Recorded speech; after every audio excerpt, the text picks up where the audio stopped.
our graphics card is not supported. Of course, we ignore that and try to run it anyway. Look how much video memory it wants, over 6 gigs. Yeah, we've got 1 gig. What is this even? We're not even fully in game yet. We're just at the title screen. That face, like, look at those hands. What are they even doing? They're just floating there in fixed space. They're attached by like stretchy skin wrists. This graphics card is over 10 years old and only has 1 gigabyte of video memory. Yes, 1 gigabyte. I found it in my office the other day while reorganizing, and it's a card that belonged to a friend of mine who eventually upgraded and gave it to me. For hardware that's this old, I found that a lot of people don't want to go through the hassle of selling it on the used market. They have to make a listing, deal with people trying to lowball them, coordinate meeting up, etc., all for like 20, 25 bucks. It's just not worth the effort for them. Even I find it kind of a hassle to try to sell these because, simply put, not many people are looking for a card this old in 2023. They're looking well beyond it. However, that doesn't mean that it's completely useless. When I rediscovered this on my shelf, my first thought was, I wonder how this would perform today in 2023. So that's exactly what this video is. We'll talk a little bit about the history of this card, the specs, and then test it against a number of games to show how it would perform today. So let's check it out right after a quick word from this video's sponsor. Thanks to Best Buy for sponsoring this portion of the video, specifically the featured top deals section of their website, which showcases the best products and prices they have to offer. This is refreshed weekly, and they've got a ton of items constantly going on sale, sorted by category to make the browsing experience easier for you. You know where I'm hanging out for the most part, PC gaming, specifically the components. Best Buy has really been upping their game in the DIY PC building space in recent years, and they're a great place to find deals on hardware and make it very convenient for you, especially since they price match competitors and have fast fulfillment options, whether it be in-store pickup or delivery. Like, look at this, $40 for 16 gigabytes of Corsair Vengeance desktop memory, and of course, the 4000D Airflow case, which is one of my personal favorite recommendations. I built several high-end PCs in this case by this point. Some notable ones were my first time custom hardline water-cooled system, and the other was the super aesthetic one-piece themed build for one of my close friends. Every single time, it's been a pleasure to build in. Best Buy also has a deal of the day where the biggest savings can be found. This can be on any item from any category, so check frequently and something you've been eyeing may show up. Check out these products, top deals, and the deal of the day using the links in the description below. Alright, now back to the video. This is the 1GB AMD Radeon HD 7850, which released in 2012 at an MSRP of $200. For reference, if we were to plug that number into an inflation calculator, that would work out to be just a bit over $260 in 2023. This was a mainstream mid-range graphics card and battled with the likes of Nvidia's GTX 650 Ti and 660 when it came to performance and pricing. The year that this card was released, AMD GPUs were being used by a much larger percentage of users on the Steam hardware survey than today, just a bit over 1/3. A year after this card was released, it was actually the most popular AMD card on the survey. It would have broken into the top 10 at rank number 8 had all the Intel integrated graphics been combined into one. The 7850 actually came in 2 video memory variants, this 1GB version and a 2GB one. The 2GB version actually launched at $250, and for that $50 difference, you got double the amount of VRAM. From a retrospective point of view, I think this version of the card makes for a much more interesting video topic and test subject.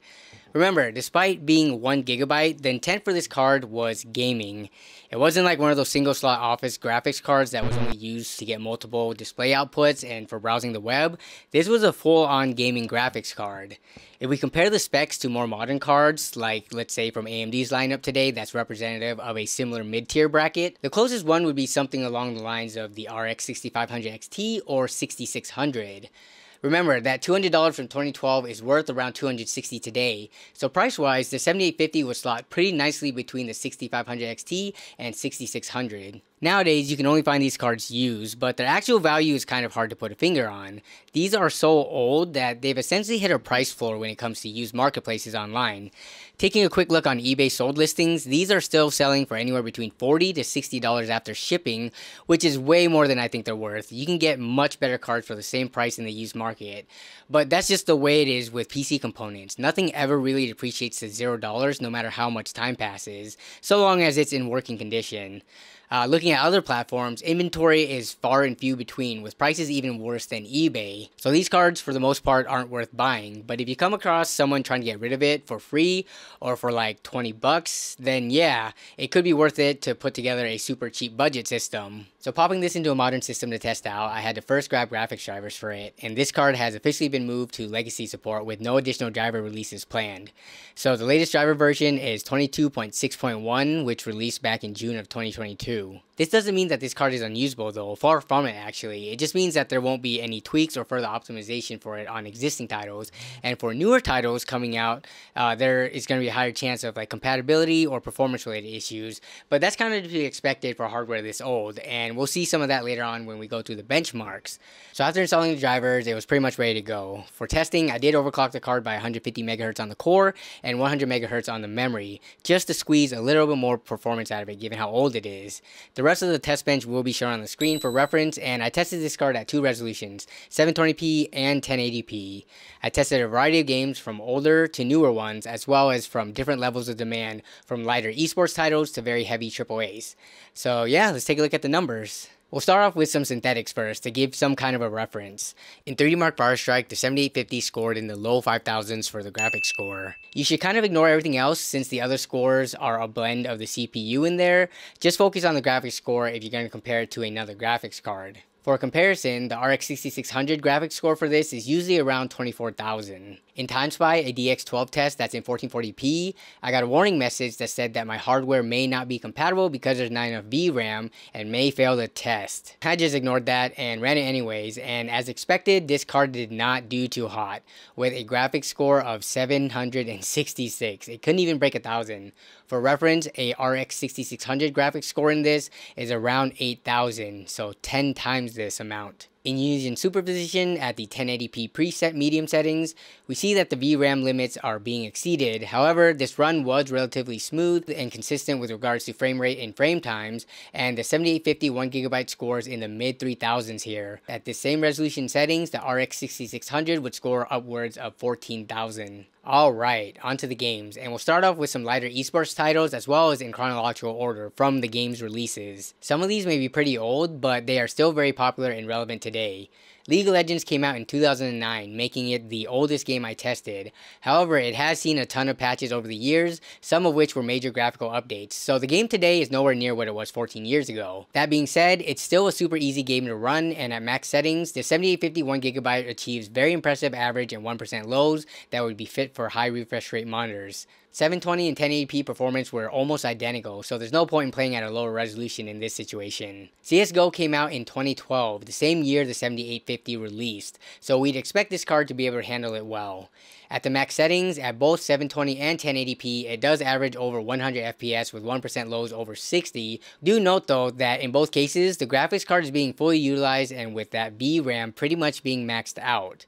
That's going to be the case with almost every game actually. Next is Grand Theft Auto Online, which released for PC in 2015. I tested this at the lowest settings, which Rockstar calls normal on a lot of the graphics options. I should note though that even at these bare minimum settings, the video memory exceeds the 1GB limit. But no biggie, I just ignored the suggested limits and we were good. Both resolutions delivered a very smooth playing experience with respect to average and 1% lows, so there is some room to increase graphics settings while still maintaining decent FPS. Rocket League has always been a pretty easy title to run. At max settings, 1080p, we averaged in the upper 70s with 1% lows just shy of the 30 FPS mark. And at 720p, we averaged over 100 FPS with 1% lows near 40. At both resolutions, this was very playable. In Rainbow Six Siege, Vulcan does not work, so DX11 it is. I tested at the preset ultra settings, which, holy crap, look how much video memory it wants. Over 6 gigs. Yeah, we've got 1 gig, and you know what? We're running it anyways. This 1 gig VRAM is a hero right now because it's enough to deliver a smooth experience. Not super high triple digit FPS like we're used to seeing with modern hardware on this game, but very playable nonetheless. The last older title I tested was Skyrim. The original PC version came out in 2011, so it was very relevant and popular when the 7850 released. And this is a special edition that was released in 2016 with remastered graphics and effects. Here, at the preset medium settings in 1080p, we're a little short of the average 60 FPS mark in Whiterun, but in 720p, both the average and 1% lows are coming in well over 60 FPS. This is plenty playable at either resolutions. Fortnite starts us off with what I'd consider a modern title. Even though it came out almost 6 years ago, it recently saw a significant graphics update and continues to be one of the most popular games since its release. So it's by all means a modern game in my book. Here I had it in performance mode and we were seeing really good average FPS in both resolutions.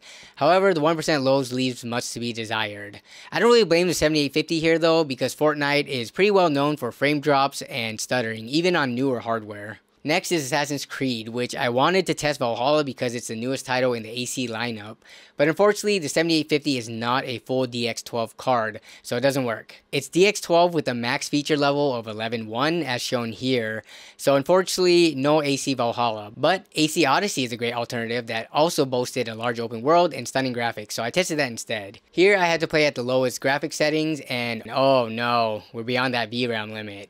Anyways, ignoring that, the game ran fine, although neither resolutions were able to hit 60 FPS average. However, both were very playable, and I'd personally stick to 1080p because I think that higher resolution looks worlds better than the 720p.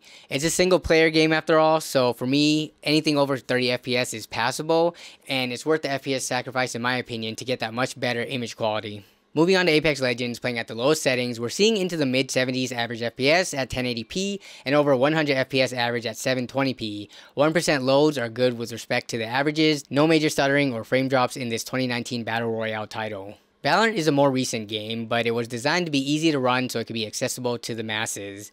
It's very apparent here because at max graphics settings, our 11-year-old graphics card is able to average well over 100 FPS at 1080p and well over 200 FPS at 720p with good respective 1% lows. Next is Cyberpunk, which the 7850 struggles on, expectedly. At the lowest settings, neither resolutions are able to clear 30 average FPS, though at 720p it kinda gets close. This is a AAA title that even new hardware with 8 times as much video memory and modern architecture kind of struggle with, so this isn't surprising. Continuing along the timeline, we have Forza Horizon 5, which released in late 2021. Launching the game, we're told that our graphics card is not supported. Of course, we ignore that and try to run it anyway, and would you look at that, it runs. Here, at the lowest possible settings, we see that the card struggles at both resolutions, averaging below 30 FPS. Next would have been Halo Infinite, one of my personal favorite games at the moment, but unfortunately it does not run. No particular pop-up or error message when I try to launch it or anything like that, but I suspect it's due to DX12 compatibility issues as we've seen earlier. Halo Infinite is a DX12 only game, so unfortunately if you have this card you will not be able to play it. Call of Duty is a very recent AAA title, and when we launched the game we're met with a message saying we don't have enough VRAM. Then another message saying that our GPU stopped receiving driver updates and that the game may be slow or unstable. Anyway, we ignore that and push forward. In the menus, we see that even at the lowest possible settings, it wants at least 2.3 gigabytes of video memory, more than double what we have. That said though, it was surprisingly running relatively smoothly. Now, this is all due to being able to use FSR. Yes, FSR somehow works with this card. From what I could find, FSR support was only officially announced for cards as old as the RX 400 and the GTX 1000 series.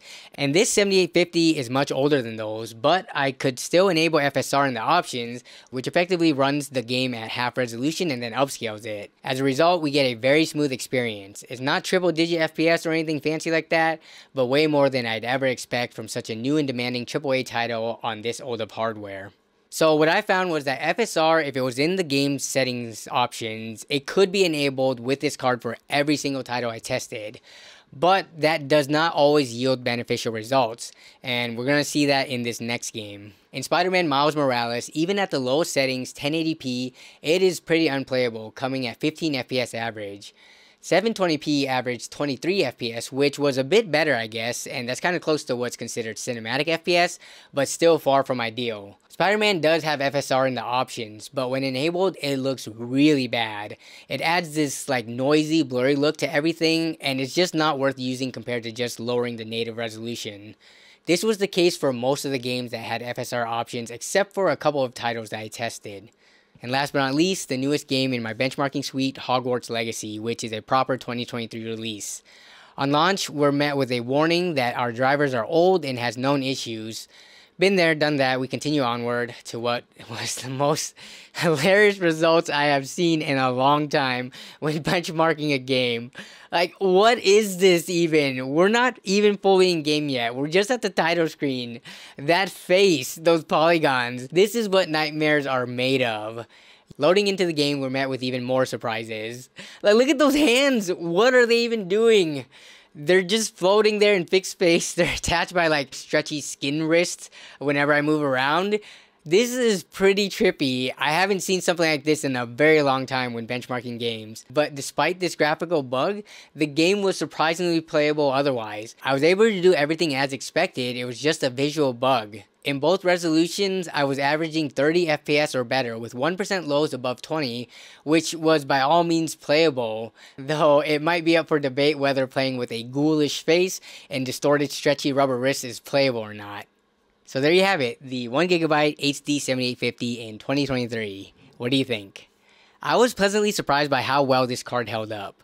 Just given its age and specs, you'd think that it shouldn't have even been able to launch a majority of those newer titles, but it did. And not only that, it was able to run them without crashing and in a lot of situations gave a playable experience. It wasn't the ideal experience, but it was playable nonetheless, and that's pretty awesome to see. So, question time. Are there any of you out there who are watching right now that have owned this card or any variant of it in the past, whether it be the 1GB, 2GB, or from another AIB? And also, are there any of you out there who are using this graphics card or some variant of it right now today as you're watching this video? Like it's in your current system right now.